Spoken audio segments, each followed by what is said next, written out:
Hello दोस्तों, मैं चित्रांशु चतुर्वेदी एक बार फिर से आपका स्वागत करता हूं आपके अपने YouTube channel career maker agriculture academy पर। आज हम पढ़ेंगे कल्टीवेशन ऑफ पैडी। पैडी के बारे में क्या जानते हैं, सामान्य जानकारी आज देंगे, फिर आगे स्टेप बाय स्टेप बढ़ते रहेंगे। ठीक है, तो सबसे पहले पैडी में क्या पढ़ेंगे, कल्टीवेशन ऑफ पैडी। पैडी को हिंदी में क्या कहते हैं, धान। क्या पढ़ेंगे, धान की खेती। तो इसका क्या, सबसे पहले बोटेनिकल क्लासिफिकेशन देखेंगे। क्या देखेंगे, बोटेनिकल क्लासिफिकेशन। क्या देखेंगे, क्लासिफिकेशन। तो बोटेनिकल क्लासिफिकेशन में क्या देखेंगे हम, देखो पहले तो वैज्ञानिक नाम, वानस्पतिक नाम देख लेंगे। क्या देखेंगे, वानस्पतिक नाम। वानस्पतिक नाम तो धान का क्या है, तो वानस्पतिक नाम जो धान का होगा वो क्या होगा, ओराइजा स्पीशीज होगा। क्या होगा, ओराइजा स्पीशीज होगा। इसके बाद क्या देखेंगे, फैमिली, जिसको क्या कहते हैं, कुल कह देते हैं। क्या कह देते हैं, कुल इसका क्या हो जाएगा, आपका पोएसी हो जाएगी, जो कि कैसी फैमिली है, न्यू फैमिली। कैसी फैमिली है, न्यू। अगर देखेंगे तो नई फैमिली इसकी क्या है, पोएसी।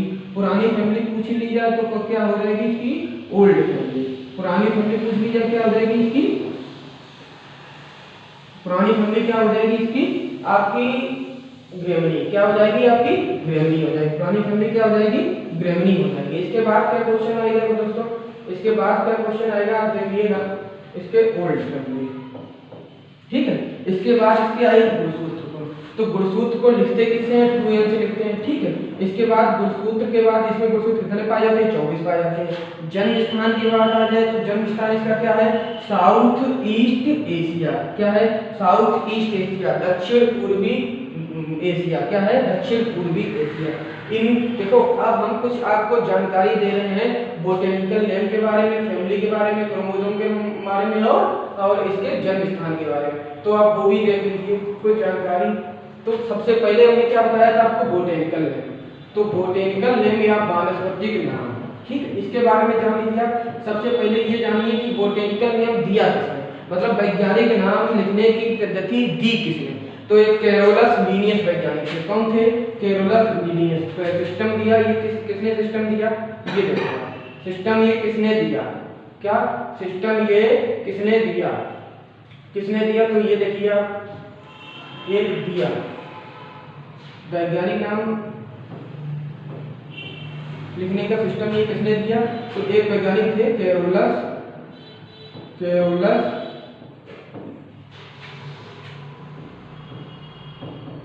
लीनियस। कौन थे, कैरोलस लीनियस। ठीक है, फिर इन्होंने क्या दिया, वैज्ञानिक नाम लिखने की पद्धति दी।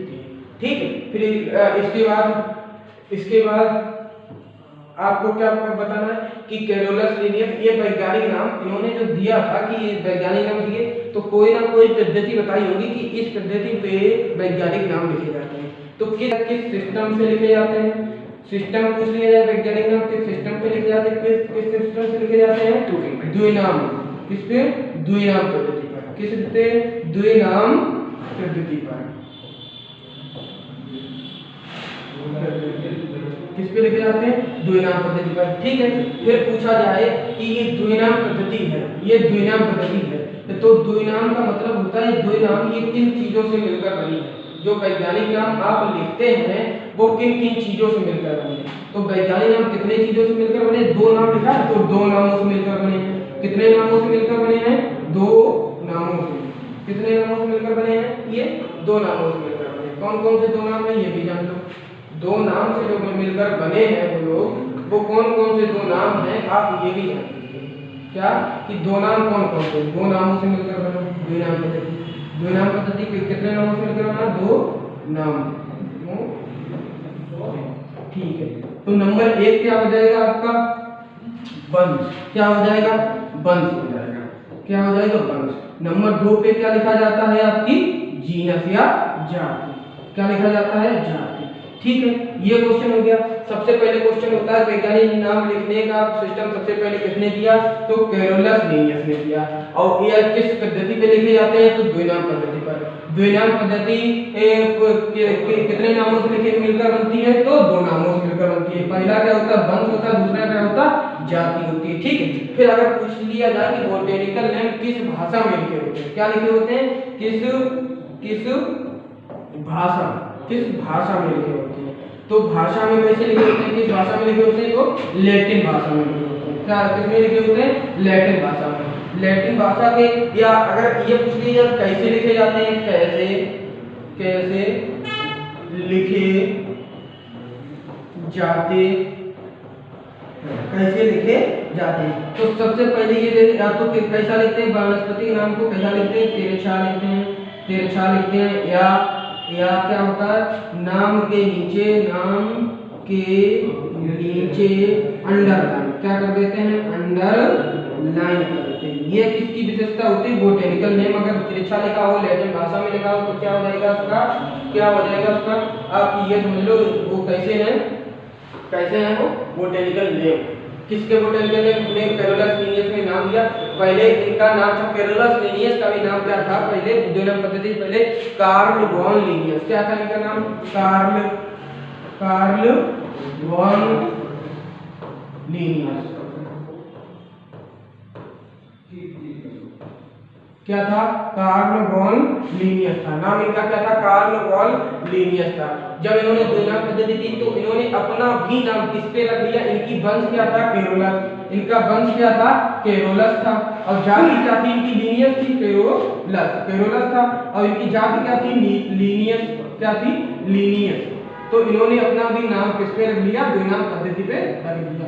फिर एक बात आती है कि वर्गीकरण क्या, इन्होंने एक चीज और दिया था कैरोलस लिनियस ने। क्या दिया था? कैरोलस लिनियस ने एक चीज और क्या दी थी? ये भी जान लो। क्या दिया था इन्होंने? वर्गीकरण। क्या दिया था? वर्गीकरण का सिद्धांत। वर्गीकरण का सिद्धांत किसने दिया था पूछा जाए? किसका सिद्धांत? वर्गीकरण का सिद्धांत किसने दिया था? तो कैरोलस लिनियस ने दिया था। अगर पूछा जाए वर्गीकरण शब्द क्या हो जाएगा? वर्गीकरण शब्द किसने दिया था? तो कंडोले ने दिया था। कौन किसने दिया था? कंडोले ने दिया था। वर्गीकरण शब्द पूछ लिया जाए तो किसने दिया था? ये छोड़ दो, गलत है। कंडोले किसने दिया था? कंडोले ने दिया। वर्गीकरण शब्द किसने दिया? कंडोले ने दिया। वर्गीकरण का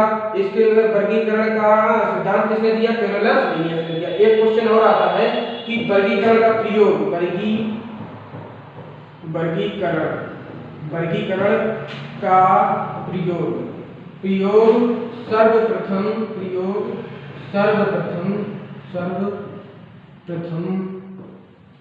किसने किया? किसने किया? तो वर्गीकरण का सर्वप्रथम प्रयोग किसने किया दोस्तों? इसका आंसर जानोगे आप तो हैरान हो जाओगे। क्या जानोगे?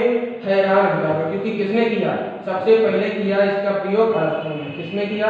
अरस्तु ने। अगर पूछा जाए कि अरस्तु ने कैसे किया, तो अरस्तु ने ही सबसे पहले वनस्पति विज्ञान और जीव विज्ञान को दो भागों में बांटा गया था। और वर्गीकरण क्या होता है? किसी भी चीज को दो भागों में बांटना या कई भागों में बांटने की क्रिया को क्या कहते हैं? वर्गीकृत प्रक्रिया है। तो अरस्तु से कौन कौन से क्वेश्चन बनते हैं पहले ये जान लो। फादर ऑफ साइंस भी कह देते हैं। फादर ऑफ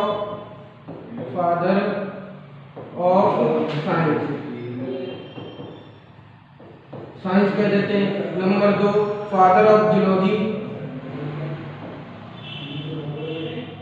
ऑफ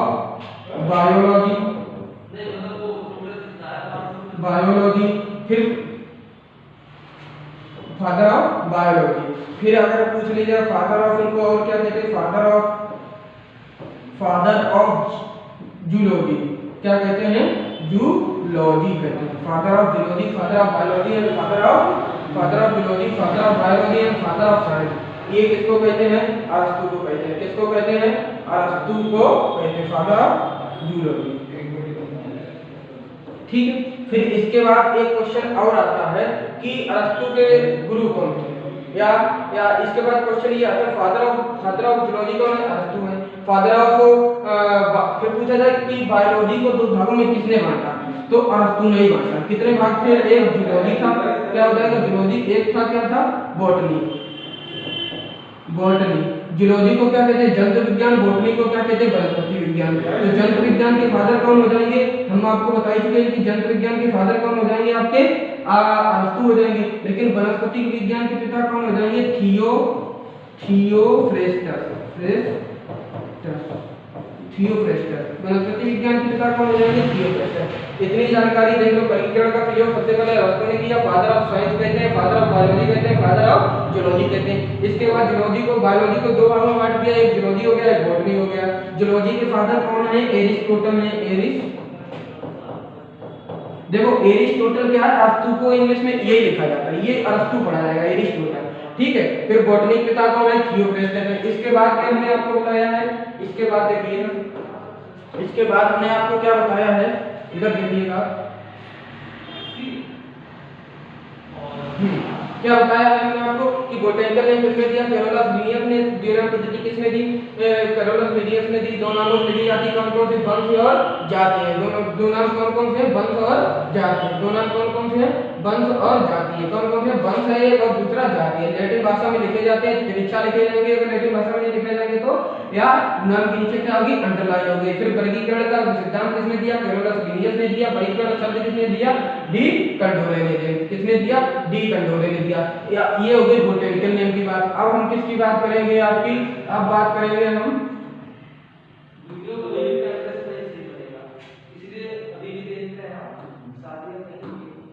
अब किसकी बात करेंगे हम? देखिएगा, अब हम किसकी बात करेंगे? आपकी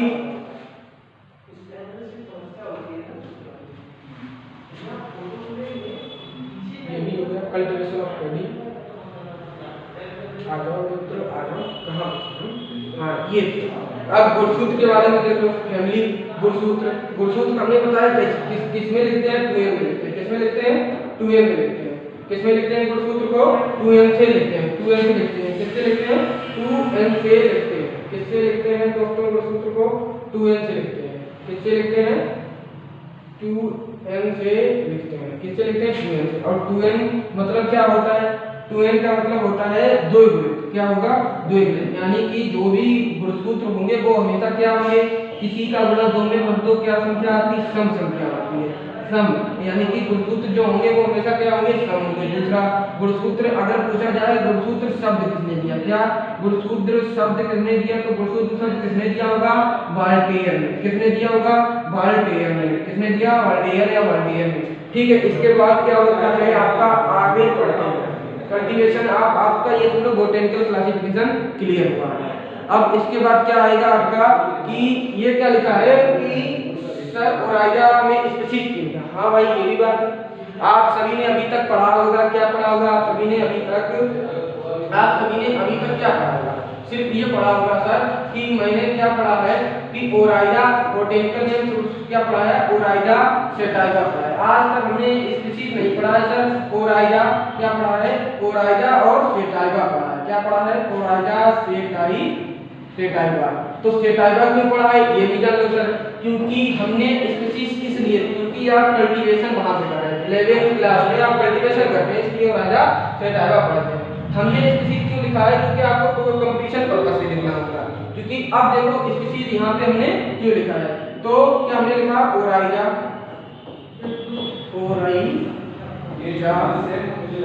जो स्पीशीज हमने लिखा है वो क्यों लिखा है? क्योंकि भारत में या पूरे विश्व की बात करें, धान की जब एक प्रजाति नहीं, किसी भी जाति की क्या है, किसी भी वंश की जब एक प्रजाति नहीं पाई जाती है तो पीछे वंश का नाम लिख के जातियां लिख दिया जाता है। जातियां ये चीज इंडिकेट करती हैं, क्या इंडिकेट करती हैं? कि इस वंश में एक व्यक्ति नहीं एक से ज्यादा है। क्या है? वंश में एक व्यक्ति नहीं एक से ज्यादा है। जैसे हमने कहा बोटेनिकल नेम कितने चीजों से मिलकर बने होते हैं? एक होता है वंश, क्या होता है? वंश।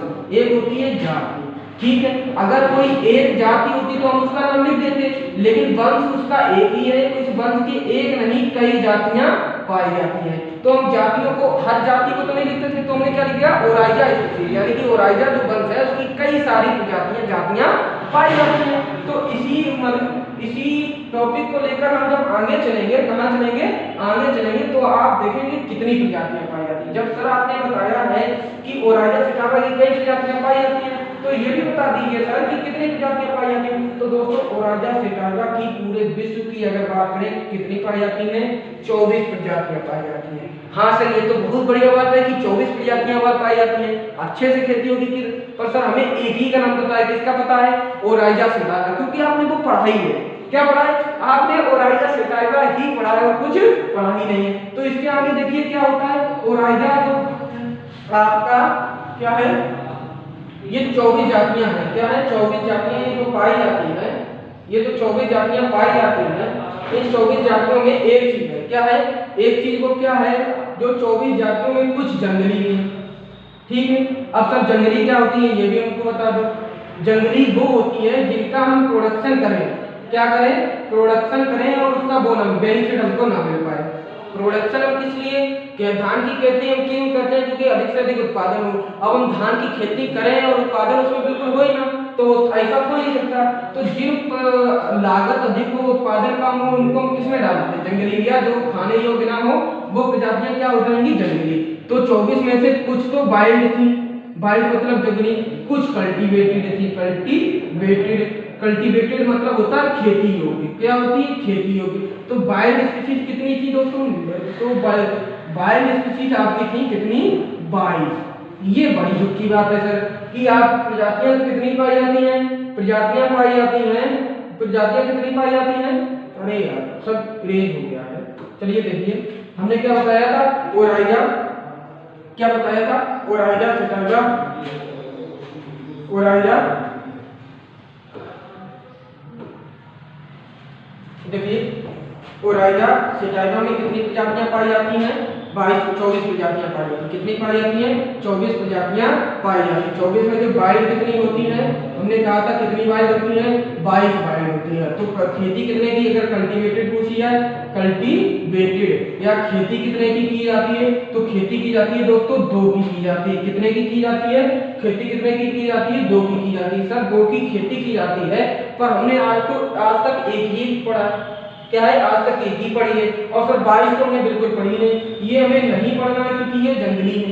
आप कोई जब रिसर्च वगैरह करेंगे ये रिसर्च के कार्य में आपको करलाती है, सब प्रयोग होता है लेकिन रिसर्च के कार्य में होता है। लेकिन हम किसकी खेती करते हैं, कल्टीवेटेड 2, उसमें भी सर एक तो हमने पढ़ रखा। अब पढ़ोगे सर हाँ हमने ये पढ़ा था, एक कौन से, ओराइजा हो जाएगी और क्या हो जाएगी, सेटाइवा। हाँ सर ये तो हमने पढ़ा, इसको हमें साइंटिफिक नेम भी पता है, इसका साइंटिफिक नेम पता है, तो एक दूसरी कौन सी है वो बताओ, नहीं पता है तो मन में याद रखो, और ना याद आता हो तो इधर देखो, ओराइजा ग्लेविरिमा, क्या होती है, ओराइजा ग्लेविरिमा होती है, क्या होती है, ग्लेविरिमा, ओराइजा ग्लेविरिमा। किस सर ये तो हमने पढ़ी है, क्या है, ओराइजा सेटाइवा जो वैरायटी आपने बताई है, कल्टीवेटेड 2 वैरायटी बताई, उसमें ये क्या बताई, ओराइजा, ओराइजा वो फुल होता है ओराइजा और सेटाइवा। ठीक है, सेटाइवा, ओराइजा सेटाइवा आपने जो प्रजाति बताई है उसकी तो हमने पढ़ी, लेकिन आपने ओराइजा ग्लेविरिमा क्या बताई, ओराइजा ग्लेविरिमा, ओराइजा ग्लेविरिमा, ओराइजा जो ग्लेविरिमा बताई है ये हमने नहीं पढ़ा। तो क्यों नहीं पढ़ा, इसका भी रीजन है दोस्तों, क्योंकि जो ओराइजा सेटाइवा की खेती होती है संपूर्ण विश्व में होती है, संपूर्ण विश्व में होती है। तो अगर इस दुनिया में रहते हैं, संपूर्ण विश्व, अगर आप इस विश्व में रहते हैं, इस दुनिया में रहते हैं, इस संसार में रहते हैं, तो इसकी खेती की होगी, इसको खाया भी होगा। लेकिन आप अगर वेस्ट अफ्रीका में रहते हैं, कहाँ पर रहते हैं, वेस्ट अफ्रीका में रहते हैं, वेस्ट अफ्रीका, किसमें रहते हैं, अफ्रीका, वेस्ट अफ्रीका में रहते हैं, तभी आपने किसकी खेती की होगी, ओराइजा ग्लेविरिमा की खेती की होगी। ओराइजा ग्लेविरिमा की खेती कब की होगी, जब आप कहाँ पे रहते हैं, वेस्ट अफ्रीका में रहते हैं। लेकिन ओराइजा सेटाइवा की खेती कहाँ पे होगी, संपूर्ण विश्व में होती है। अगर पूछा जाए क्वेश्चन ये होता है कि सर ओराइजा सेटाइवा की खेती कहाँ होती है, तो संपूर्ण विश्व में हो जाएगी। ओराइजा ग्लेविरिमा की खेती कहाँ पे होती है, तो वेस्ट अफ्रीका में हो जाएगी, और ये वेस्ट अफ्रीका में ही उगाया जाता है, इसलिए आपने इसका नाम नहीं सुना। लेकिन कल्टीवेटेड कितनी है, 2 प्रजातियां हैं, कौन कौन सी है, एक ओराइजा सेटाइवा, ओराइजा ग्लेविरिमा, टोटल कितनी है, 24 है। पूछा जाए ओराइजा वंश में कितनी प्रजातियां पाई जाती हैं, 24 पाई जाती हैं, कितनी, उसमें 22 कैसी है, जंगली है, जब 2 की क्या होती है, खेती होती है, कौन कौन सी, ओराइजा सेटाइवा, ओराइजा ग्लेविरिमा। ठीक है सर, आपकी ये बात भी हम मान लेते हैं, ओराइजा सेटाइवा, ओराइजा ग्लेविरिमा की खेती होती है। आप सर ये भी बता दिए कि इनकी खेती कैसे होती है, कि बेटा अंग्रेजी नहीं, ओराइजा सेटाइवा की तो खेती होती है, लेकिन इसके भी कुछ सम प्रजातियां, एक तो जातियां होती है, प्रजातियां मतलब उपजातियां होती हैं। तो इससे भी 3 जातियों का वर्गीकरण किया गया है, या 3 जातियों में बांटा गया है। तो किसको बांटा गया है? ओराइजा सेटाइवा को कितनी जातियों में बांटा गया है? 3 जातियों में बांटा गया है। देखो ओराइजा सेटाइवा, ओराइजा सेटाइवा को कितने प्रजातियों में बांटा गया? 3 में। एक क्या है?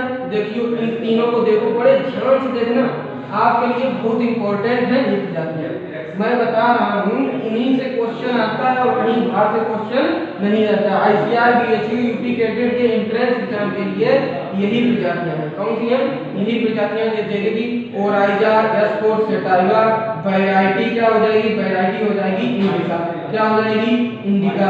एक वैरायटी ये हो गई, ठीक है, ये लगा दो। अब इस पे आ जाओ, ओराइजा सेटाइवा वैरायटी, वैरायटी क्या हो जाएगी? वैरायटी होगी जापानिका। क्या हो जाएगी?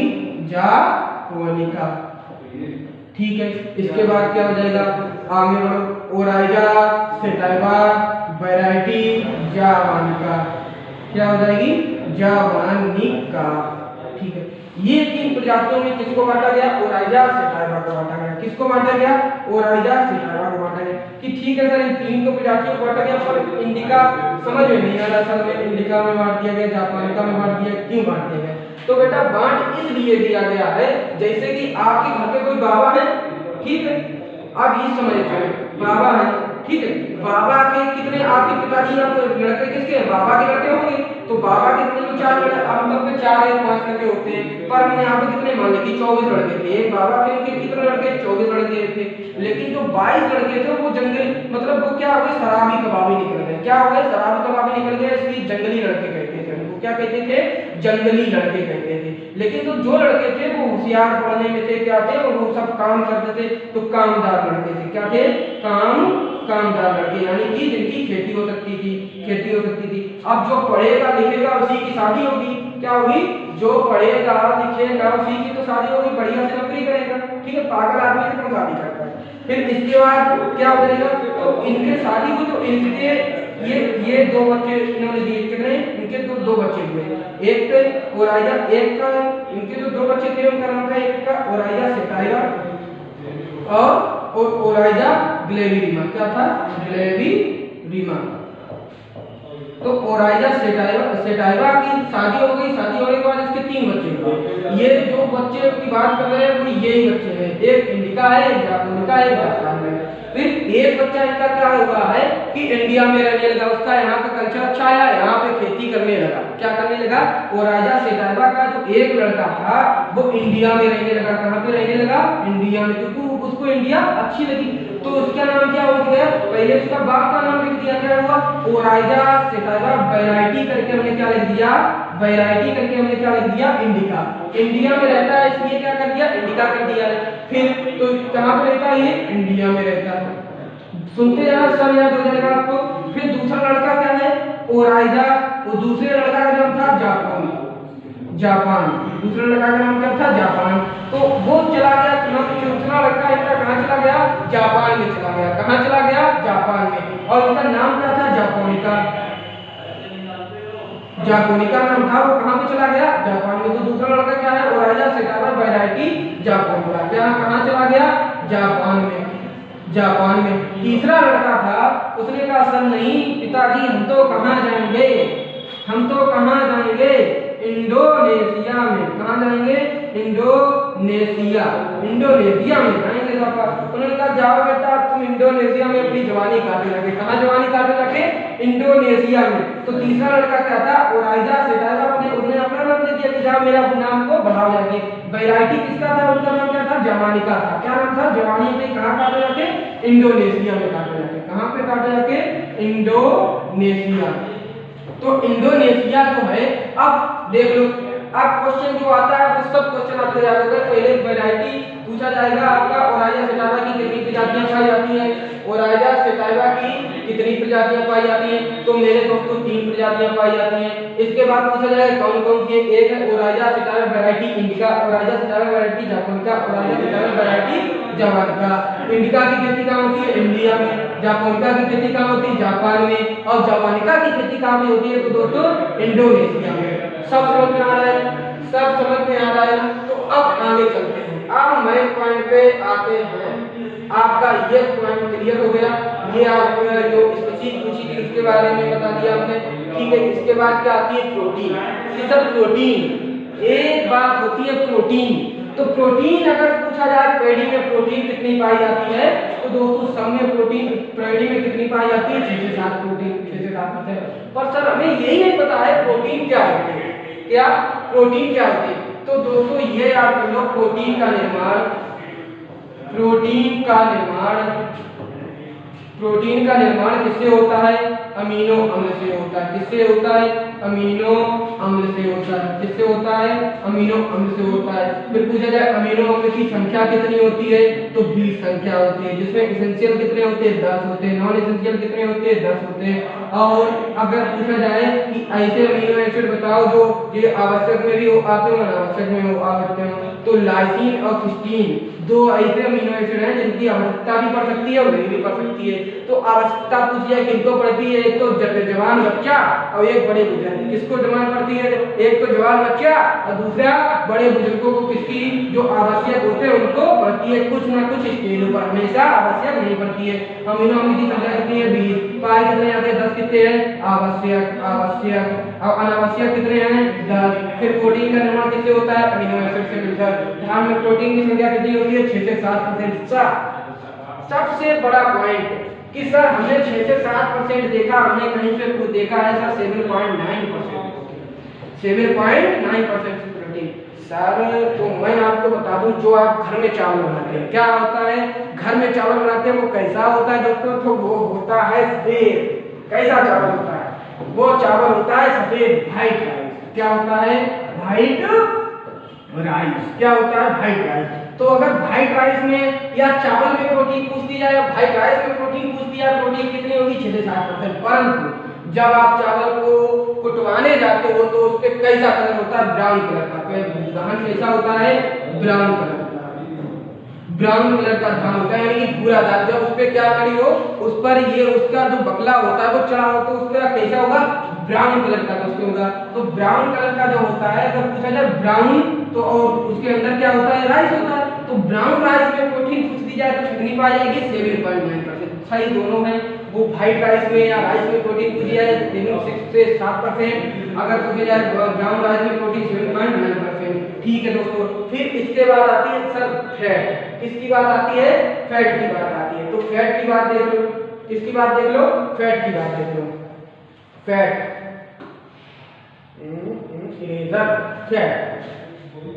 फैट क्या होता है दोस्तों? देखो फैट की बात, अगर फैट देखेंगे तो 2 से 2.5% पाया जाता है। कितना पाया जाता है? 2 से 2.5% पाया जाता है दोस्तों। पर एक बात याद रखना कि अगर पूछ लिया जाए कि धान में, तो सफेद धान में अगर फैट पूछा जाए तो पाया जाता है सफेद धान, या सफेद धान में पूछा जाए तो पाया जाता है? तो नहीं पाया जाता है। क्यों नहीं पाया जाता है?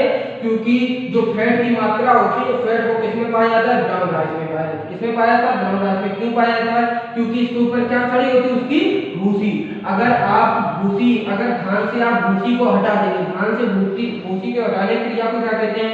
डीहलिंग कहते हैं। डीहलिंग क्या कहते हैं? डीहलिंग कहते हैं। क्या कहते हैं? डीहलिंग कहते हैं। जब आप डीहलिंग की क्रिया कर देंगे तो उससे फैट समाप्त हो जाएगा। क्या हो जाएगा? समाप्त हो जाएगा। इससे ये निश्चित होता है कि फैट की मात्रा किसमें पाई जाती है? धान की भूसी में, ना कि धान में। इसलिए अगर पूछा जाए ब्राउन पेड़ी में धान की मात्रा, वो फैट की मात्रा, तो क्या हो जाएगी? 1 से 2.5%। कितनी हो जाएगी? 1 से 2.5%, 2 से 2.5%। फिर आ जाएगी कार्बोहाइड्रेट की मात्रा। तो कार्बोहाइड्रेट कितना पाया जाता है दोस्तों? 60% पाया जाता है। कितना पाया जाता है? कितना पाया जाता है दोस्तों? तो 60% पाया जाता है। कितना पाया जाता है? 60% पाया जाता है। इसके बाद क्वेश्चन आएगा आपका, क्या आएगा? यहाँ से ये क्लियर हो गया कि प्रोटीन 6 से 7%, सफेद धान में प्रोटीन 6 से 7%। अगर भूरे धान में प्रोटीन कितनी पाई जाती है? 7.9%। भूरे धान में वसा की मात्रा कितनी होती है, तो 2 से 2.5%। चाहे भूरे धान में वसे की मात्रा पूछ लिया है 2 से 7%। लेकिन अगर चावल में वसा की मात्रा पूछी गई तो दोस्तों 0, या उसका आंसर आपको नहीं देना है। और जब अगर पूछा जाए कि धान में वसे की मात्रा कब समाप्त हो जाती है, तो भूसी जब हट जाती है तो किसकी समाप्त हो जाती है, आपकी फैट की मात्रा समाप्त हो जाती है। तो भूसी हटाने की क्रिया को क्या कहते हैं, डीहलिंग। यानी कि डीहलिंग के बाद आपकी फैट समाप्त हो जाती है। इसके बाद देखिए आपके आ गया प्रोडक्शन। क्या आ गया, प्रोडक्शन। क्या आ गया, प्रोडक्शन यानी कि उत्पादन।